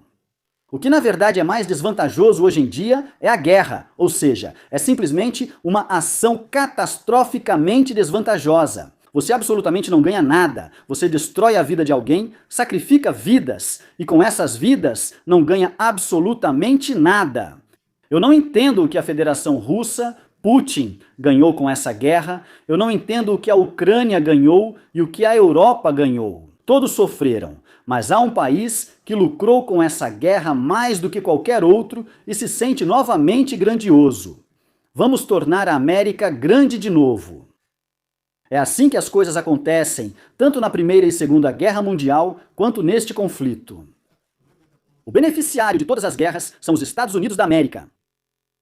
Na minha opinião, todos saíram ganhando, exceto a Ucrânia. A Polônia recebeu um monte de nossos cidadãos com investimentos, a Rússia também, provavelmente o índice de aprovação do Putin aumentou, pelo menos do jeito que eles veem a vida. Eu não sei, acho que só a Ucrânia perdeu. O índice de aprovação mostra que a guerra também aumenta a popularidade do governante. Mas se olharmos para o povo russo, no geral, toda a análise comparativa deles se resume ao fato de que lá não é como na Ucrânia. Encontraram alguém para se comparar? Os bielorrussos pensam assim agora. Para vocês está tudo bem comparado à Ucrânia, e na Geórgia e Moldávia as coisas estão melhores que na Ucrânia. Mas a Ucrânia acabou ficando nessa situação. Eu digo, é uma piada cruel. A capacidade do povo de resistir, de lutar, e o fornecimento de armas para o território da Ucrânia acabaram sendo uma piada cruel. Assim perderam muitas pessoas e territórios. Sim, é triste. Gennady, você viu os artigos na Político, no Economist, nesta semana, devastadores sobre Zelensky, dizendo que Yermak é um grosseiro que manda, que foi ele quem escolheram. Essas são publicações globalistas e, ao que parece, isso ocorre durante a Assembleia Geral da Organização das Nações Unidas, não por coincidência. E quando há ataques ao Zelensky em meios de comunicação como esses, isso também é um tipo de sinal. Bem, nós vemos que dentro da Ucrânia há um confronto entre os chamados ex-agência dos Estados Unidos para o desenvolvimento internacional, como o próprio Fiala Pinchuk, que também tem seus representantes no parlamento na forma do Partido Golos. Provavelmente há ainda um monte de deputados que seguem essa linha. Vemos uma enorme quantidade de meios de comunicação voltados para eles, como a Ukrainskaya Pravda e o Novoye Vremya. Todos eles falam em uníssono com esses artigos, ou seja, da mesma forma, todos esses artigos já estão sendo transmitidos para o público ocidental. Sobre quem realmente é Zelensky. Isso pode levar ao poder essas pessoas, que talvez já tenham um líder na figura do próprio Zaluzhny. É uma preparação para destruir a imagem de Zelensky, ou seja, apagá-lo. Antes havia um tabu na imprensa ocidental, mas agora ele foi retirado e Zelensky está sendo criticado. Mas como eles reagem de forma tão vil, que canalhas eles são de verdade. Deputados escreveram: isso significa que os russos encomendaram isso na política e quem retransmite está trabalhando para a Rússia. Isso é o que eu chamo de canalice primitiva. Bem, eles querem colocar o Fialu sob sanções, porque dizem que ele espalha narrativas russas, depois fazem dos funcionários do NABU agentes russos. Daguestão, Cazaquistão, impossível saber o destino daquela maconha. Tudo o que pode ser declarado e tudo o que vai contra Zelensky é informação russo-psicológica. Isso é perfeito para o artigo 111. O artigo 111 permite que a pessoa não seja solta, ou seja, mantida sem fiança. O deputado Shevchenko está preso pelo artigo 111. Quando li o preâmbulo, não há elementos de crime ali. Ele é perseguido por sua atuação parlamentar e por defender os interesses de seus eleitores. Bem, essa é a opinião deles, essa é a opinião dele, e ele já está preso há 1 ano. Sempre digo, Shevchenko e Dubinsky são meus adversários políticos, mas isso não justifica prender alguém. Este não é um país ocidental, mas uma república das bananas onde isso acontece. Sim, terror constante contra os cidadãos durante a guerra. Só há uma coisa que pode acabar com isso: a saída desse regime político, ou seja, a conclusão de algum tipo de paz e a saída desse regime político. E, na verdade, deveria haver uma fuga em massa daqueles que agora estão nos gabinetes do poder.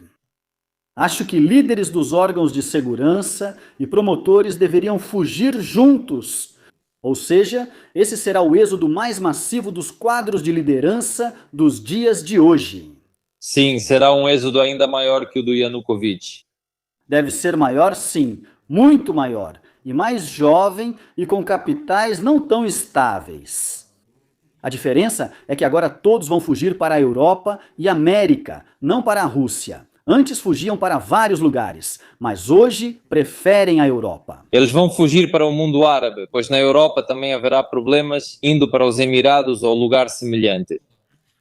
Por quantos anos ele será seguro? Essa é a questão. E quão seguro é viver nesse mundo árabe com investimentos? Porque refugiado é refugiado em qualquer lugar, eles provavelmente ainda vão sentir na pele que mesmo com dinheiro, você continua sendo um refugiado. Claro, Vão haver deportações, vão haver processos, vão haver perseguições. Provavelmente o futuro governo não vai deixá-los ir tão facilmente, e o povo também vai exigir isso. Alguém tem que ser punido pelo que fizeram com o povo, pelas perdas de milhões. Bem, de qualquer forma, o que me mantém vivo é acreditar que a justiça prevalecerá e eles serão punidos. Porque o que estou passando agora com a minha família, o fato de eles terem me privado do acesso aos meus bens, a minha pátria. Eu mesmo assim ainda pretendo ir para lá, vou escolher um momento. E mesmo sob sanções, eu preciso entrar na Ucrânia, até mesmo ir para a prisão, mas preciso ir para a Ucrânia. Bem, tudo isso fez comigo. Me deixou confuso, abriu um monte de processos criminais e você não consegue escapar. Não tem como passar sem a prisão ao mesmo tempo. Nem há ato de acusação, vai ter julgamento. Como meu advogado me diz, vocês na verdade não têm nenhum caso. Todos eles vão acabar, mas eles podem me manter 1 ano na prisão, 2 anos, ou seja, conduzir o julgamento e me manter preso. E depois, eles vão tomar a decisão de que, bem, não sou culpado, mas a pessoa ficou presa. Agora tem muita gente em Lukianovka, lá tem uma quantidade enorme de funcionários de alto escalão. Eles só aguardam a saída de Zelensky, pois entendem tudo, mas ficam presos enquanto ele governa. Quando ele sair, vão liberar todos. comentário desagradável. Bem feito, tinha que ter pago os impostos. Esses são nossos compatriotas.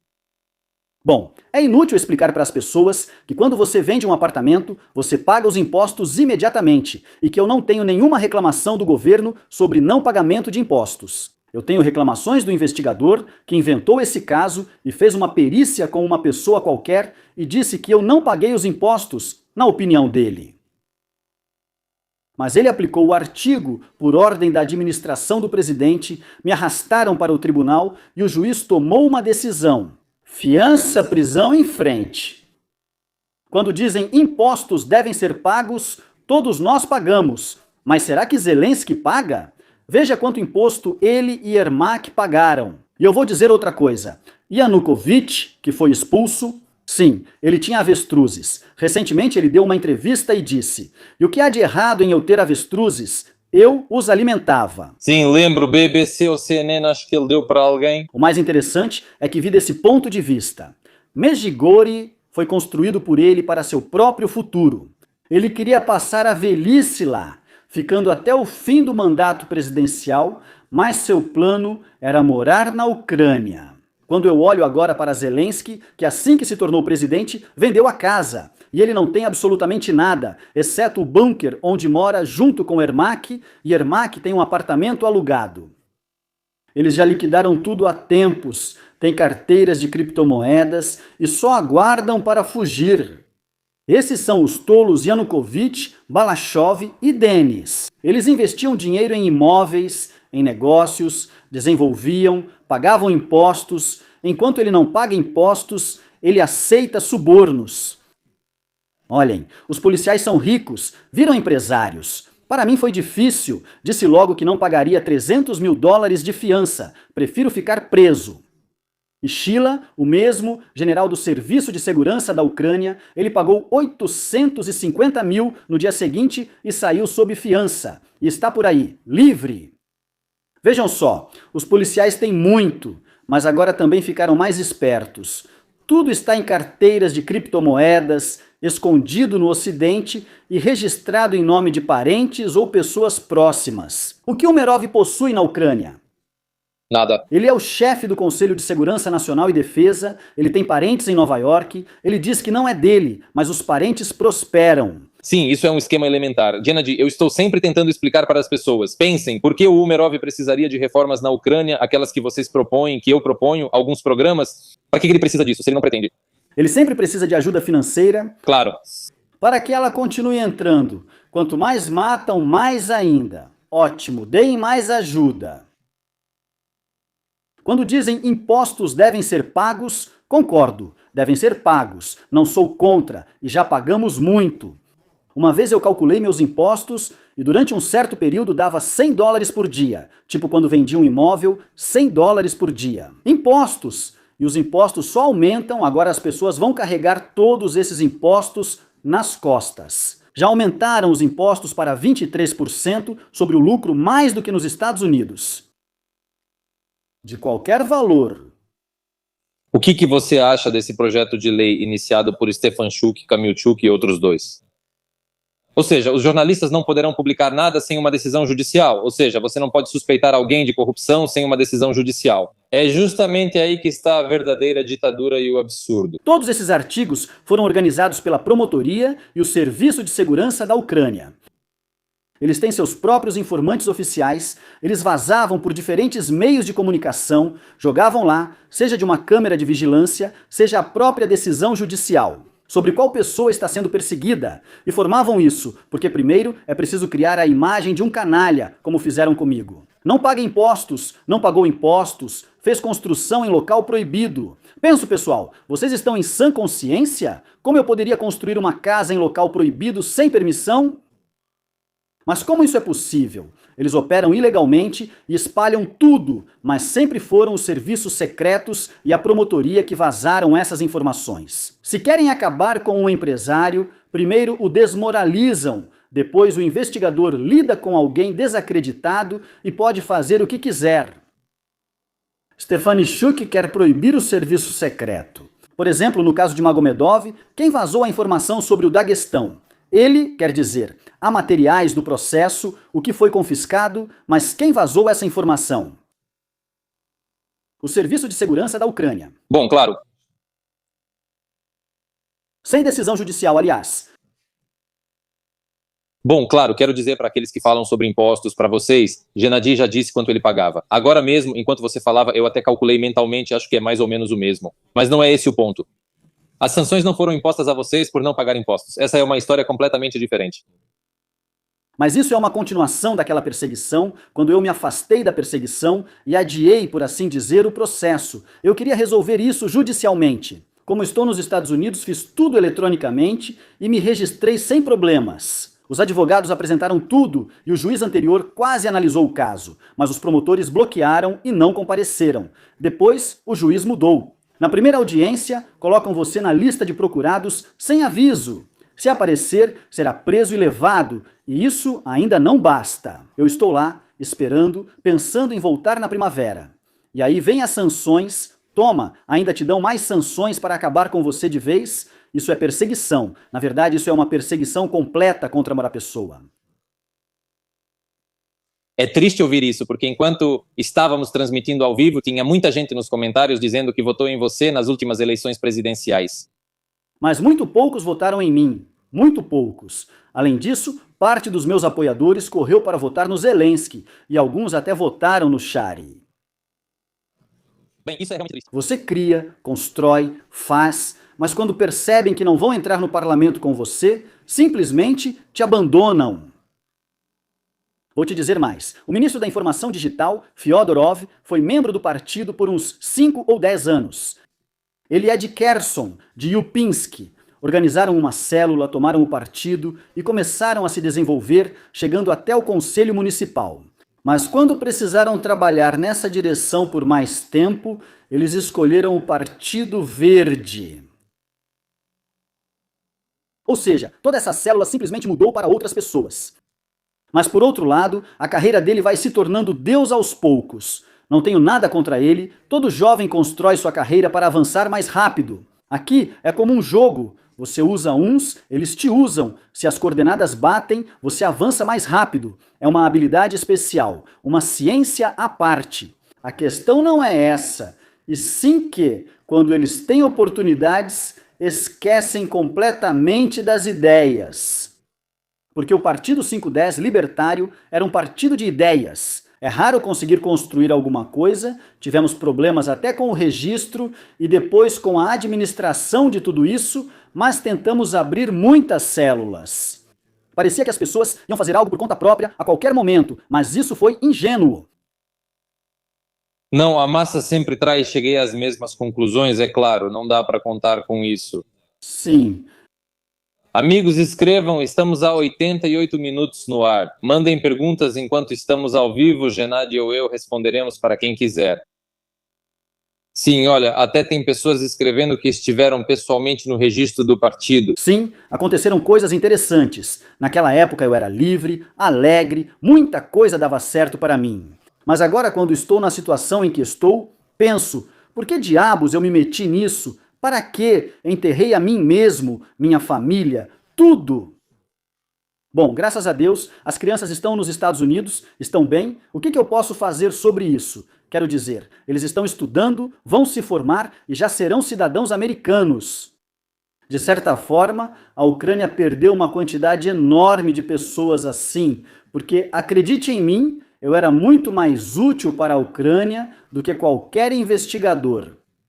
O Serviço de Segurança da Ucrânia, ou o DBR, que organizam isso. O que eles fazem? Eles perseguem empresários. Muitos até me ligaram quando tudo isso aconteceu e eu trouxe tudo isso para o público. Muita gente veio à tona, contou suas histórias, mas todos diziam a mesma coisa. Eu paguei, eu me livrei disso, eu dei dinheiro. E você não pagou, e como resultado, o sistema te esmagou. Eu era orgulhoso demais, e ainda sou, então, o sistema me esmagou. Sabe, Ayn Rand também escreveu sobre isso. Tá? O pior é quando o dinheiro passa da classe criativa para sei lá quem. Estou lendo sobre isso agora. Vou gravar um vídeo sobre isso mesmo não sendo denunciante. Não é meu perfil, mas as pessoas precisam saber. Todos esses garotos reservados compravam carros de $100 mil durante a guerra. Penso que trabalhei 5 ou 6 anos, enfrentei dívidas, empréstimos e noites sem dormir para comprar um carro desses. Já outros com doações compram um carro de 100 mil e ainda ganham isenção do exército. E ele é considerado patriota, enquanto nós para eles somos russos. Esse é o resultado. Não nos chame de russos, nós não somos russos. Não, eles é que nos chamam assim, claro que nós não somos russos. Vamos torcer para que a situação mude e que a nova elite política escolha outras pessoas. De qualquer forma, a de hoje vai fugir em massa. Eu até acho que o povo vai pegá-los, tanto os funcionários do TTSK quanto as pessoas que abusaram do poder. E antes de tudo, a classe política dos deputados dos Verdes que aprovaram o que aprovaram. Quem não aprovou, mas apoiou publicamente, o povo vai lembrar. Será difícil para eles saírem na rua. Se você apoiou tendências fascistas e perseguição a outros cidadãos, isso será desagradável. Aparentemente, a Ucrânia ainda enfrentará isso. Por um lado, sim, mas por outro lado, você olha, quem são os candidatos ao poder? De novo, a Ukrainskaya, Pravda, NV. São sempre os mesmos no palco, todos esses filhotes do ninho dos Soros, dos democratas, todos eles hoje em dia continuam juntos, em bando, em torno do seu oligarca favorito, ou de 2 ou 3 oligarcas. Zaluzny é do mesmo ninho da Agência dos Estados Unidos para o Desenvolvimento Internacional, por assim dizer. Esse também. E nós, na verdade, as verdadeiras transformações revolucionárias só podem acontecer quando uma pessoa do meio deles aparecer e se tornar um traidor deles. Ou seja, ele dirá, essa política de vocês não me favorece. Como Gorbachev, sim. Por isso ajo sempre com honestidade e decência. Como Gorbachev. Como Gorbachev, traidor de classe, muitos czares foram traidores da sua classe. Lá, Alexandre acabou com a existência da nobreza fundiária, ou seja, realizou essa reforma. Lenin foi um traidor de sua classe. Ele era praticamente um filhinho da burguesia e fez uma revolução proletária. Isso acontece o tempo todo, é necessário. Yeltsin, vindo do Partido Comunista, acabou com o Partido Comunista. Muitas pessoas ocupam essa posição. Perguntam para você e para mim, você é patriota, Gennady?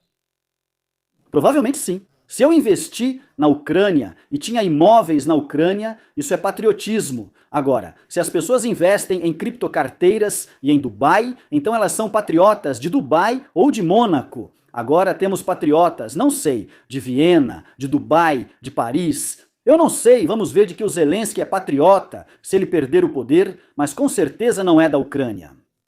Posso responder, pois a pergunta foi para nós dois. Alguém disse que o patriotismo é o último refúgio dos canalhas. E concordo em parte. No sentido da pergunta, também sou patriota. Se não fosse, já teria deixado a Ucrânia e esquecido tudo como um pesadelo. E eu quero voltar, apesar da idade relativamente jovem. Assim como você. Você pode ser patriota sem usar isso, mas quando o Estado incentiva, te paga por ser patriota, aí já é uma questão de cargo ou de dinheiro. Eu chamo de patriota profissional. Patriota profissional. Com o que você trabalha? Sou patriota. Aqui eu tenho uma Vyshyvanka. Falo ucraniano, sou patriota e elogio Zelensky. Como no filme Garagem, eu sou da maioria. É de rir e de chorar. Obrigado, Gennady Viktorovich. Foi produtivo e o público gostou. Vi pelos comentários. Sim, tudo bem. Obrigado, Denis. Obrigado a você, obrigado aos espectadores. Inscrevam-se no nosso canal no YouTube. Não saiam da live sem deixar um like. Tchau a todos.